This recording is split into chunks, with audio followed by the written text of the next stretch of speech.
दोस्तों, आप सब लोग कैसे हो? आशा करती हूँ आप सब लोग बहुत अच्छे होंगे। दोस्तों, भरी बारात में सबके सामने कर रहे थे करोड़पति लड़के के बाप की बेइज्जती, उड़ा रहे थे कपड़ों का मजाक। फिर जब लड़के ने अपने पैसे की पावर दिखाई, फिर जो हुआ किसी ने सपने में भी नहीं सोचा था। विजय अपने बेटे आयान के साथ गेट की तरफ बढ़ ही रहे थे कि तभी गेट पर खड़ा गार्ड उन्हें देखकर भौवें चढ़ा लेता है। नाम बताइए, अगर गेस्ट लिस्ट में नाम होगा तभी एंट्री मिलेगी, वरना नहीं।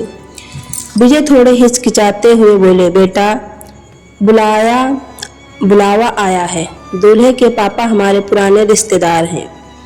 गार्ड ने ऊपर से नीचे तक देखा, मुस्कुराया नहीं बल्कि ओठ तिरछे करके बोला, बुलावा सबको आता है साहब, लिस्ट में नाम होगा तो अंदर जाओगे, नहीं तो वापस अपने घर जाओ।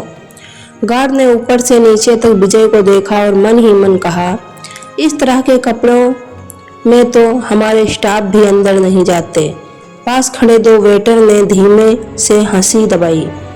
उनमें से एक ने दूसरे से कहा, लगता है गांव के आदमी हैं, कपड़े पहनने का तरीका भी नहीं पता, मुंह उठाकर इतने वीआईपी शादी में आ गए। यार थोड़ा तो सोचना चाहिए। आर्यन समझ चुका था। उसने गुस्से में वेटरों को देखा मगर कुछ बोला नहीं। तभी अंदर से एक रिश्तेदार पहचान कर दौड़ आया, अरे यार हमारे गेस्ट हैं, इन्हें आने दो। गार्ड अनमने ढंग से किनारे हो गया। अंदर घुसते ही सामने वेलकम एरिया सजा था। बड़े बड़े मेहमानों को फूल मालाएं पहनाई जा रही थी। कैमरे उनके साथ तस्वीरें खींच रहे थे। लेकिन जब विजय और आर्यन वहां पहुंचे, किसी ने उन्हें देखना तक जरूरी नहीं समझा। वो एक तरफ खड़े रह गए। उसी वक्त रिया का कजिन करण अपनी सहेली सोनिया से धीरे से बोला, इन जैसे लोगों को बुलाने से पूरी क्लास खराब लगती है, देखो ना कैसी शर्मिंदगी लग रही है। दोनों हल्की हल्की हंसी दबाकर आगे बढ़ गए। विजय ने सुन लिया। उनके चेहरे पर हल्की उदासी आ गई, लेकिन उन्होंने किसी से कुछ नहीं कहा, क्योंकि विजय साहब बहुत ही साधारण और गांव से पले बड़े आदमी थे। उनको लगता था कि सब आदमी गांव के जैसे ही होते हैं, जहां कैसा ही पहन लो सब चलता है। कम से कम कोई भी कभी भी किसी के कपड़ों और बोलचाल पर मजाक नहीं बनाता। पर यहाँ चीजें अलग थी। दोनों हॉल के अंदर पहुंचे। सामने की पंक्ति में खूबसूरती से सजाई गई वीआईपी सीटें थी। विजय और आर्यन वहां जाकर बैठ गए। लेकिन कुछ ही देर में करण आकर नागभंग सिकोड़ते हुए बोला, अरे यह वीआईपी सीट से आपके लिए पीछे वाली चेयर्स लगी है, कृपया वहां जाकर बैठ जाइए। विजय चुपचाप उठे और पीछे जाकर बैठ गए। आर्यन उन्हें रोकना चाहता था मगर विजय ने आंखों से इशारा किया, चुप रहो। थोड़ी देर बाद दोनों डिनर एरिया की ओर गए। वहां लंबी सी लाइन लगी थी। एक तरफ वीआईपी गेस्ट के लिए स्पेशल काउंटर था, दूसरी ओर नॉर्मल बुफे। जब विजय और आर्यन वीआईपी काउंटर की लाइन में पहुंचे, एक वेटर ने हाथ फैलाकर रोक दिया, सर प्लीज बुरा मत मानना, लेकिन यह लाइन सिर्फ वीआईपी मेहमानों के लिए है। आपके लिए अरेंजमेंट पीछे वाले काउंटर पर है। विजय ने झल्लाकर कहा, बेटा हम भी तो गेस्ट हैं। वेटर ने बीच में ही बात काट दी, जी हाँ, लेकिन आपकी टेबल वहाँ पीछे है, यहाँ सिर्फ स्पेशल गेस्ट हैं। आर्यन ने सब कुछ देखा। उसकी आंखों में गुस्से की आग भड़क उठी, लेकिन उसने गहरी सांस ली और खुद को रोका। वह झुककर विजय के कान में धीरे से बोला, पापा सब सह लीजिए, अभी वक्त आएगा और मैं यहीं सबके सामने इनकी बोलती बंद कर दूंगा। विजय ने बेटे की आंखों में देखा। वह गुस्सा भी था और भरोसा भी। वो कुछ कह नहीं पाया, बस चुपचाप पीछे वाली लाइन में खड़े हो गए। हॉल में कहीं हंसी गूंज रही थी, कहीं गसिप हो रही थी। कोई उन्हें तिरछी नजरों से देख रहा था, कोई नजरअंदाज कर रहा था, लेकिन आर्यन चुप रहा। उसकी आंखें सब याद कर रही थी। हर हंसी, हर ताना, हर ठहाका उसकी आत्मा पर जैसे जख्म बना रहा था। वह जानता था यह शुरुआत है, अभी बहुत कुछ देखना बाकी है।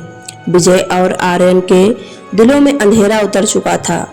वह दोनों पीछे वाली टेबल पर बैठे थे, जैसे किसी ने उन्हें अलग दुनिया में ढकेल दिया हो। सामने की पंक्तियों में शोर था, हंसी थी, गिलासों की छनक थी, लेकिन यहाँ सन्नाटा था। पास के टेबल पर कुछ रिश्तेदार धीरे धीरे बातें कर रहे थे। उनकी निगाहें विजय और आर्यन की तरफ थीं। इनसे रिश्ता रखना मतलब इज्जत खोना। एक ने ताना मारा, दूसरे ने हंसते हुए कहा, हाँ लड़का तो ठीक है, पर यह लोग हमारे लेवल के नहीं हैं। ऐसे लोगों से नाता रखना क्लास गिराना है। पास बैठी रिया की सहेली सोनिया ने अपनी दोस्त नेहा से कहा, सच कहूँ तो आर्यन तो ठीक लग रहा है, लेकिन उसके बाप विजय को देखकर उसकी औकात समझ आ गई। उनकी हंसी तीर की तरह विजय के दिल को चीर गई। विजय ने जैसे अनसुना करने की कोशिश की, लेकिन आर्यन ने सब सुन लिया। उसकी मुट्ठियां कस गईं, आंखों में गुस्से की आग भड़क उठी, लेकिन उन्होंने ओठ भी लिए। थोड़ी देर बाद विजय ने वेटर को इशारे से पानी मांगा। वेटर ने ट्रे उठाई और उनके सामने गिलास रख दिया। थोड़ा सा पानी छलक कर मेज पर फैल गया। पास बैठे एक मेहमान बोलने लगता है, भाई साहब पहली बार 5 स्टार होटल में आए हैं, कोई बात नहीं, ऐसा हो जाता है। यह शब्द बहुत सीधे थे, लेकिन इनमें कहीं ना कहीं बेइज्जती की बू आ रही थी। आर्यन ने महसूस किया कि वह हर कोई उन पर तिरछी निगाह डाल रहा है, जैसे वह मजाक का सामान हो। पास से गुजरते हुए करण ने धीरे से कहा, इनको बुलाकर गलती की है, अब सब लोग इनको देख रहे हैं और सब जगह इनकी ही बातें होंगी। आर्यन ने अपने पिता की ओर देखा। उस पल उसकी आंखों में खून उतर आया। वह चाहता तो सिर्फ एक झटके में वही सबकी औकात मिट्टी में मिला सकता था, लेकिन किसी की लड़की की शादी में बवाल मचाना यह आर्यन और विजय के वसूलों के खिलाफ था। वो बिल्कुल नहीं चाहता था कि किसी के शुभ कार्य को बर्बाद करने का कलंक उन पर लग जाए। इसी बीच स्टेज पर एक बड़ा बिजनेसमैन आया। उसके आते ही हाल में हलचल मच गई। मीडिया के कैमरे उसकी तरफ घूम गए। लोग उसके साथ फोटो खिंचवाने लगे। आर्यन ने दूर से यह सब देखा। उसके होंठ पर हल्की मुस्कान आई। पापा देखना, अब वक्त बदलने वाला है। विजय कुछ समझ नहीं पाया। उन्होंने बेटे की ओर देखा, लेकिन आर्यन की आंखों में जो चमक थी उसे बता दिया कि अगला पल कुछ बड़ा होने वाला है। यह बड़ा बिजनेसमैन मशहूर इंडस्ट्रियलिस्ट मल्होत्रा था। जब निगाह अचानक आर्यन पर पड़ी तो उसने 2 बार ध्यान से देखा, फिर मुस्कुराते हुए आगे बढ़ा। अरे यह तो वही आर्यन है ना, उसने ऊंची आवाज में कहा। हाल में अचानक सन्नाटा छा गया। सबकी नजरें उस कोने की तरफ घूम गईं जहां आर्यन बैठा था। विजय ने चौंक कर बेटे की तरफ देखा। आर्यन, यह तुम्हें पहचानते हैं? आर्यन ने हल्की सी मुस्कान दी, लेकिन जवाब देने से पहले ही मल्होत्रा ने दोबारा कहा, हाँ हाँ मैं पहचान गया, यही है आर्यन जिन्होंने कुछ महीने पहले 450 करोड़ की कंपनी खरीद कर पूरे बिजनेस जगत को चौंका दिया था। पूरा हाल स्तब्ध रह गया। भीड़ में खुसफुर शुरू हो गई। क्या यह वही है? इतने बड़े बिजनेसमैन यहाँ साधारण कपड़ों में, यकीन नहीं होता। रिया का कजिन करण जो अभी तक ताने मार रहा था, उसकी आंखें फटी की फटी रह गईं। सोनिया और नेहा हैरानी से एक दूसरे को देख रही थी। दूसरा गेस्ट आगे बढ़ा और बोला, इनके बारे में तो हर बिजनेसमैन मैगजीन में लिखा है, पूरे सर्कल में इनका नाम मशहूर है, लेकिन देखो इतने बड़े आदमी होकर भी कितनी सादगी से रह रहे हैं कि कोई पहचान ही नहीं पाया। अब आर्यन ने पूरे हाल की तरफ देखा। उसकी आंखों में अब भी गुस्सा था। वो धीरे धीरे खड़ा हुआ। उसकी आवाज गूंजी, हाँ मैं वही हूँ आर्यन। इतना सुनते ही जो रिश्तेदार अभी तक हंस रहे थे अब चुप हो गए।